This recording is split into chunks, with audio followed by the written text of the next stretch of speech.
యేసుక్రీస్తు శ్రేష్టమైన ఉన్నతమైన నామంలో అందరికీ వందనాలండి. దేవాతి దేవుని మహాకృపను బట్టి ప్రతి ఒక్కరికి నా ప్రత్యేకమైన వందనాలు తెలియజేస్తా ఉన్నాను. ఈ వాక్యాన్ని అనేక మందికి షేర్ చేయమని అడుగుచున్నానండి.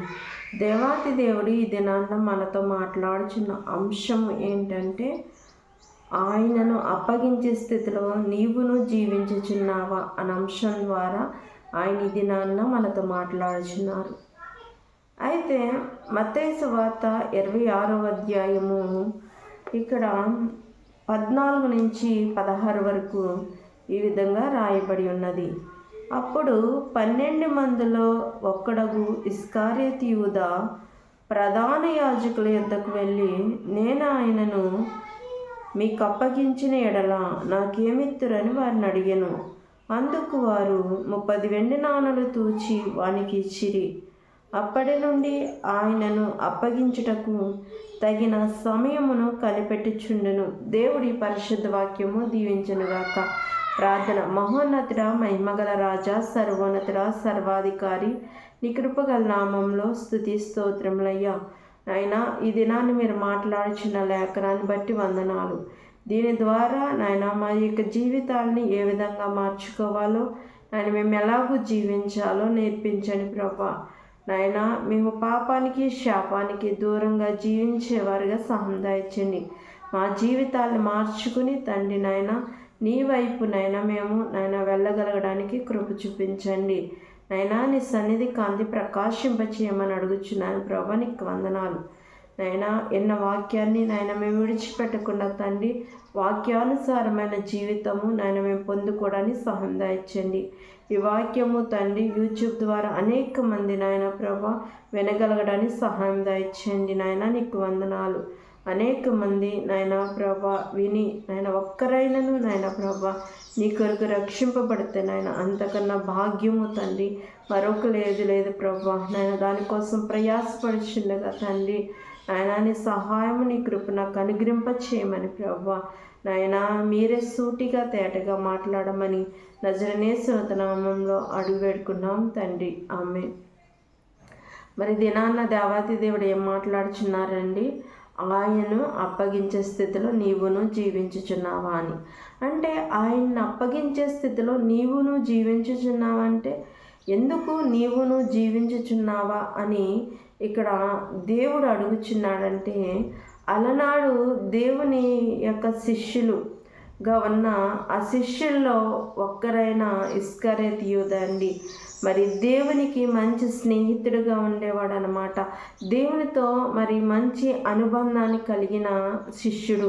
అలాంటి శిష్యుడు ఏం చేశాడంటే, మరి ధనము కోసము తన ఎంతగానో మరి తనతో సహవాసము చేసి తన ఆ యొక్క అడుగుజాడల్లో నడిచిన ఇస్కరియోతు యూదా యేసుక్రీస్తు ప్రభువాన్ని మరి డబ్బుల కోసం లేకపోతే వెండి కోసము ఆయనని అప్పగించడానికి మరి ఒప్పందాన్ని చేసుకున్నట్లుగా చూస్తూ ఉంది. అంటే మరి పక్కనే ఉండి ఏం చేశారండి?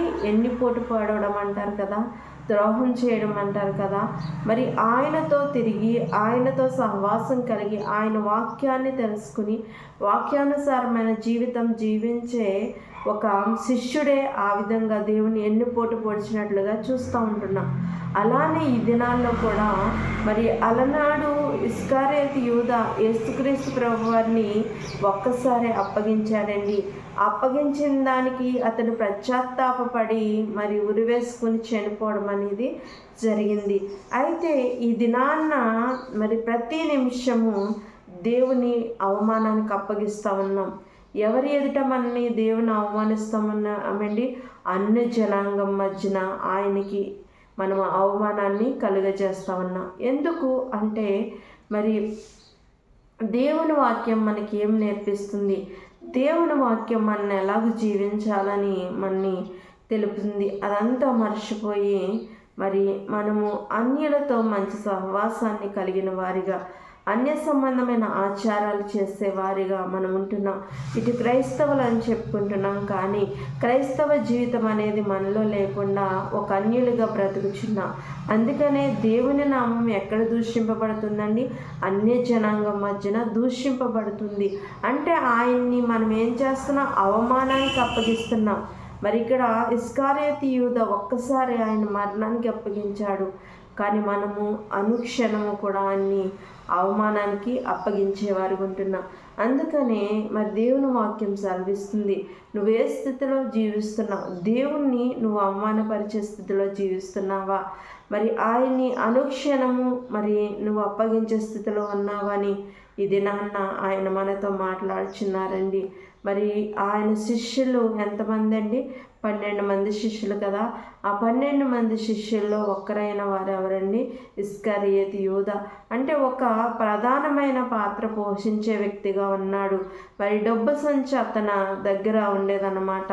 అలాంటి సమయంలో మరి అక్కడ డబ్బు మీద ఆశ కలిగింది, ఆ డబ్బు మీద వ్యామోహం అనేది కలిగింది.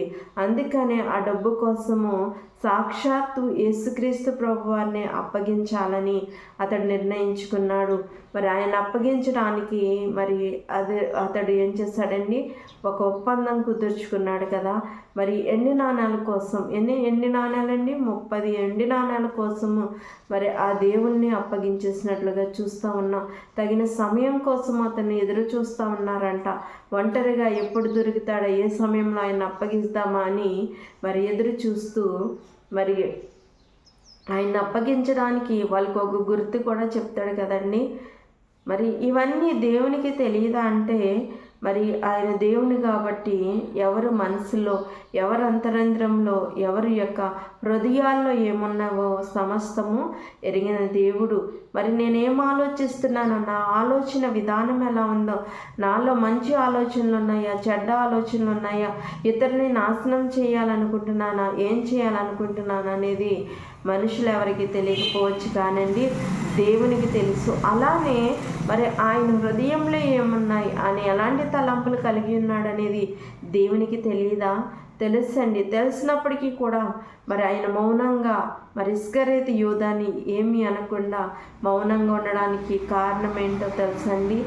ఆయన మరణించాలి. మరణిస్తే ఆయన యొక్క రక్తం చిందిస్తేనే మన పాపములకి పరిహారం అనేది కలుగుతుంది. మన పాపములన్నిటికీ మరి క్షమాపణ అనేది కలుగుతుంది. కాబట్టి ఆయన మరణించడానికి ఇష్టపడినట్లుగా చూస్తూ ఉంటున్నాం.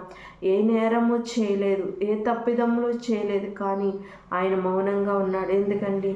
ఎందుకు తెలుసా? నీవు నేను చేసిన నేరములు ఆయన మీద మోపుకున్నారు. అలాంటి గొప్ప దేవుని కలిగి ఉన్నందుకు మనం ఎంతగానో సంతోషించాలి. అలానే కూడా మన యొక్క జీవితంలో మన చుట్టూ ఉన్నవారు, మనకి కావలసిన వారు, మన బంధువులైన వారు, లేకపోతే మన రక్త సంబంధికులు ఎవరైనా కానివ్వండి, మరి మనము అతిగా స్నేహం చేసి అతిగా మనం వాళ్ళు ప్రేమించామనుకోండి, మనకి ఏం చేస్తారు? ద్రోహం చేయడానికి వాళ్ళు ఎటువంటి ఆలోచన చేయరు. ద్రోహం చేయడానికి మరి వాళ్ళు ప్రయత్నిస్తూ ఉంటారు. కాబట్టి అందుకనే మరి లోకంలో మనము అతిగా ఎవరిని నమ్మకూడదండి. నమ్మి మనం మోసపోకూడదు. మరి సాక్షాత్తు యేసుక్రీస్తు ప్రభు వారిని మోసం చేశారు, కానీ ఆయనకి తెలుసు ఆయన మౌనంగా ఉన్నారు. మనం మానవ మాత్రం కాబట్టి మనం గ్రహించుకోలేము. కాబట్టి ఎవరిని సాధ్యమైనంత వరకు నమ్మకూడదండి. ఎందుకంటే మనం నమ్మామంటే మనల్ని ఏదో విధంగా మోసం చేయాలని చూస్తూ ఉంటారు, ద్రోహం చేయాలని చూస్తూ ఉంటారు. కాబట్టి మనము జాగ్రత్త కలిగి ఉండాలని దినాన్ని ఆయన హెచ్చరిస్తూ ఉన్నారు. మరి మనం నమ్మలేదనుకోండి, మనం మోసం చేసే అవకాశం ఎవరికి దొరకదండి. ఎవరైనా ఎవరిని మోసం చేస్తారో నమ్మిన వారినే మోసం చేస్తారు. మరి నమ్మించి వారిని మోసం చేసి వెళ్ళిపోతూ ఉంటారు. అలాగే నమ్మలేని వ్యక్తి ఎవరైనా ఉన్నారంటండి, వాళ్ళని మోసం చేయడానికి ఎవరికైనా కుదురుతుందా? ఎవరికి కుదరదు. ఎందుకంటే ప్రతిదానికి వాళ్ళు ఒక ఆలోచన కలిగి ఉంటారు. మరి ఇది నమ్మాలా నమ్మకూడదని ఒక ఆలోచన కలిగి ఉంటారు. చాలామంది గుడ్డిగా చాలామందిని నమ్మి ఈ దినాల్లో మోసపోతూ ఉంటున్నారు. అలాంటి పరిస్థితిలో ఏ ఒక్కరు ఉండకూడదని దేవాతి దేవుడి దినాన్న మనకి తెలియజేస్తూ ఉన్నారు. మన తోబుట్టువులు కానివ్వండి, మన రక్త సంబంధికులు కానివ్వండి, మరి తల్లిదండ్రులు కానివ్వండి, బిడ్డలు కానివ్వండి, ఎవరైనా కూడా మరి దినాల్లో మరి అనేకుల చేత మోసపోయే పరిస్థితులు కలుగుతూ ఉన్నాయి. మన కుటుంబ సభ్యుల ద్వారానే మనం మోసపోతాం కొన్ని సందర్భాల్లో. అలాంటి పరిస్థితుల్లో మనం జీవించుచున్నాం కాబట్టి అందరి ఎదుట మనం ఏం చేయాలండి? జాగ్రత్త కలిగి మరి మనం నడుచుకోవాలి. మనము ఎవరేంటో తెలుసుకునే వారిగా ఉండాలి. మరి మనం ఎవరి మనసులో ఏం ఆలోచిస్తున్నారో మనకు తెలీదు. పైకి బాగానే మరి మనతో మాట్లాడతారు, పైకి మనం మంచిని కోరుకున్న వారిగా మన ఎదుట మరి చూపిస్తూ ఉంటారు. అలాంటి వారిని మాత్రము ఎప్పుడు నమ్మకూడదని దేవుని వాక్యం ద్వారా ఇది ఆయన మనకు తెలియజేస్తూ ఉన్నారు. మనం నమ్మితే మనం ఏం చేస్తామండి? మోసపోస్తాం. ఎందుకంటే ఎక్కువగా మనం నమ్మితే వాళ్ళే మనం మోసం చేస్తారు. ఇలా చాలా మంచి వ్యక్తి, చాలా ఉన్నతంగా ఉన్న వ్యక్తి అని మనం ఎవరినైతే అనుకుంటామో వాళ్ళే మనల్ని మోసం చేస్తారండి. అలాంటి వారు దగ్గర జాగ్రత్త కలిగి ఉండమని దేవుడి దినాన్న మరి తెలియజేస్తూ ఉన్నారు. కాబట్టి మరి ఇస్కరియోతు యూదా మరి దేవునితో సహవాసాన్ని కలిగి దేవుని పక్కనే ఉండేవాడండి. అనుక్షణము ఆ పక్కనే ఉండి ఆ యొక్క ధనం మీద వ్యామోహం కోసం ఏం చేశాడు? మరి ఆయన్నే సాక్షాత్తు యేసుక్రీస్తు ప్రభు వారినే అప్పగించారు. మరి ధనం అనేది చాలా చెడ్డదండి. ఎంత మంచి వ్యక్తులనైనా ఆ ధనమాసతో ఏం చేస్తుంది? వాళ్ళ హృదయాల్ని మోసం చేస్తారు. దానికోసము అనేక మంది అడ్డదారిలో వెళ్ళేవారు చాలామంది ఉంటారు. ధనం కోసము మరి అయిన వాళ్ళని మోసం చేసేవారు చాలామంది ఉంటారండి. అలాంటి వారు ఉంటున్నారు. కాబట్టి మనం జాగ్రత్త కలిగి ఉండాలి. ఎవరిని నమ్మకుండా మరి మనము దేవుని మీద ఆధారపడాలి. మనం ఏదైనా ఒక పని చేసినప్పుడు, ఒక వ్యక్తితో మాట్లాడినప్పుడు, ప్రభువా ఈ వ్యక్తి కరెక్టా కాదా, మంచిదా కాదా అని మనం ప్రార్థన చేసుకున్నప్పుడు దేవుడు మన హృదయంతో మాట్లాడతాడండి. అలాంటి రీతిలో మనం జీవించి మనం అలాగూ ఉండేవారుగా ఉండాలి. కానీ ఈ దినాల్లో చాలామంది మరి మోసపోతూ ఉన్నారు. కాబట్టి ఆయన ఈ దినాన్న ఎవరి చేత మోసపోకుండా మరి చాలా జాగ్రత్త కలిగి ఉండమని ఈ దినాన్ని మనకు తెలియజేస్తూ ఉన్నారు. ఒక మనిషి మంచి పేరు సంపాదించుకోవడానికి చాలా సమయం పడుతుందండి. చాలా సమయం పడుతుంది ఒక మంచి పేరు సంపాదించుకోవడానికి. అదే వ్యక్తి ఒక చెడ్డ వ్యక్తిగా చిత్రీకరింపబడడానికి ఒక 5 నిమిషాలు కూడా సమయం పట్టదండి. మరి సంవత్సర కాలాలు చూసి ఆ యొక్క వ్యక్తి మంచివాడు అని అనుకున్నప్పుడు, లేకపోతే మంచిది అనుకున్నప్పుడు మరి వాళ్ళ గురించి ఒక చెడ్డ మాట ఏదన్నా తెలిసిందనుకోండి, మనం ఎంతగా బాధపడతాం కదా. నమ్మి మోసపోయాం, వీళ్ళంటోరా అని మనకు అనిపిస్తూ ఉంటుంది. కాబట్టి మనం జాగ్రత్త కలిగి ఉండాలని మరి మన మంచి పేరు తెచ్చుకోవడానికి మనం ప్రయత్నించాలండి. చెడ్డ పేరు తెచ్చుకోవడానికి కాదు. మంచి పేరు సంపాదించుకోవాలంటే కొన్ని నెలలు పడుతుంది, కొన్ని సంవత్సరాలు పడుతుంది. మరి అలాగ సమయం పడుతుంది మంచి పేరు తెచ్చుకోవడానికి.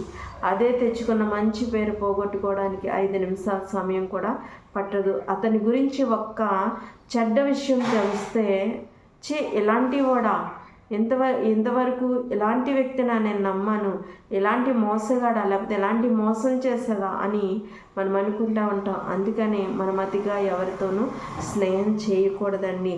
స్నేహము చేయొచ్చు, ఎంతవరకు ఉండాలో అంతవరకు మాత్రమే ఉండాలి. మరి స్నేహితులు కదా అని మనం అన్ని విషయాలు వారితో షేర్ చేసుకునే వారికి ఉండకూడదు. ఎందుకంటే ఎవరిని నమ్మే దినాలు కదివి. మరి మన దగ్గర మాట్లాడుతూ ఇతరుల దగ్గర మన గురించి చెడ్డగా ప్రచారం చేస్తూ ఉన్నారు ఈ దినాల్లో.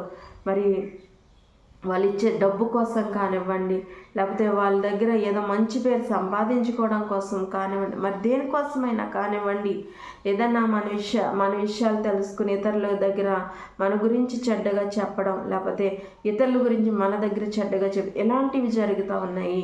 మనం నమ్మి మనం సమస్తము చెప్పినప్పుడు వాటిని వేరే వారి దగ్గరికి వెళ్ళి మరి చెప్పుకొని మరి మనకి హాని చేయాలని చాలామంది ఆలోచన కలిగి ఉంటున్నారు ఈ దినాల్లో. అలాంటి వారి దగ్గర జాగ్రత్త కలిగి మనం ఎవరితో ఎంతవరకు ఉండాలో, ఎంతవరకు మాట్లాడాలో అంతవరకే మాట్లాడి మరి మనము కొంతవరకే వారు నమ్మేవారు ఉండాలని దినాన్న దేవుని వాక్యం ద్వారా ఆయన మనకి తెలియజేస్తున్నారు.